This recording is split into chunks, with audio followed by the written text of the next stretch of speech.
छोटी वाला जिन्न की कहानी। बहुत पहले की बात है।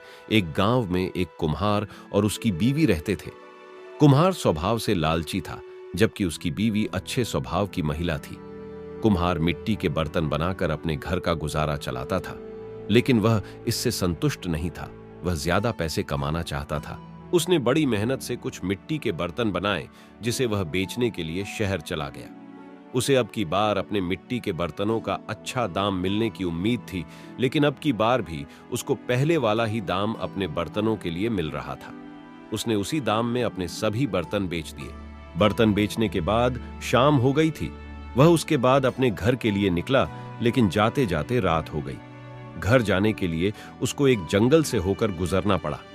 जंगल में कुम्हार को एक पेड़ के ऊपर एक जिन्न नजर आया, जिसकी एक छोटी थी।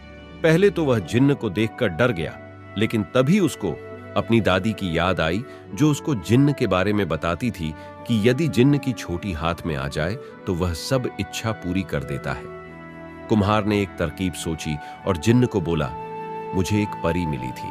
वह एक जिन्न से शादी करना चाहती थी, लेकिन वह उसी जिन्न से शादी करेगी जिसकी एक हाथ लंबी छोटी हो। कुम्हार की बात को सुनकर जिन्न बहुत खुश हुआ और कुम्हार को बोला, मेरी एक हाथ लंबी छोटी है। इस पर कुम्हार बोला, मुझे नहीं लगता तुम्हारी छोटी एक हाथ लंबी है। इस पर जिन्न परी से शादी करने के चक्कर में कुम्हार से अपनी छोटी दिखाने लगा। तभी कुम्हार ने बड़ी चतुराई से उसकी छोटी काट ली। जिन्न बोला, ये तुमने क्या किया? तुमने मुझे गुलाम बना लिया। कुम्हार बोला, हां, मैंने तुम्हारी छोटी लेने के लिए तुमसे परी वाली बात बोली। उसने कहा, अब तुम मेरी सारी इच्छा को पूरा कर दो। जिन्न ने बोला, आप हुक्म करो। कुम्हार बोला, तुम मेरे घर को बड़े आलीशान घर में बदल दो और मेरा घर जमींदार के घर के पास रख दो। जिन्न ने ऐसा ही किया।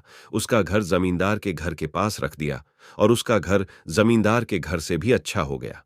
इसके बाद कुम्हार ने जिन्न को बोला, तुम मेरी बीवी को गहनों से भर दो और हमारे घर में बहुत से हीरे जवाहरात रख दो। जिन्न ने ऐसा ही किया।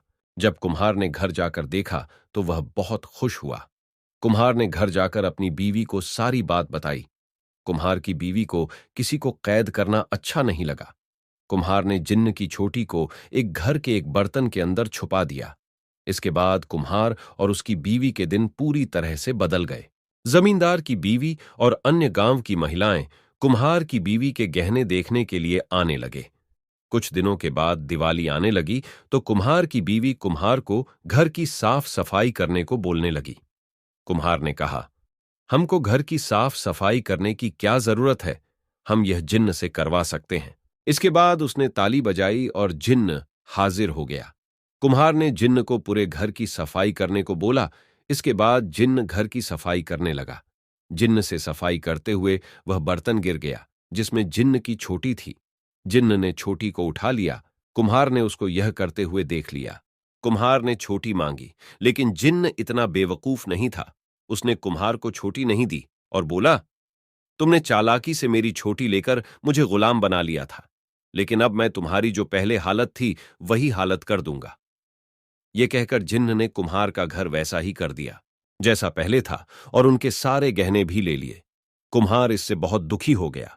कुम्हार की बीवी बोली, आपके हाथ में बर्तन बनाने का हुनर है, आप फिर से बर्तन बनाइए। इसके बाद कुम्हार फिर से बर्तन बनाने लगा। शिक्षा, हमें लालच न करके मेहनत से काम करना चाहिए। जिस प्रकार कुम्हार अमीर बनना चाहता था और उसने लालच किया, लेकिन बाद में उसको अपने किए की सजा मिल गई।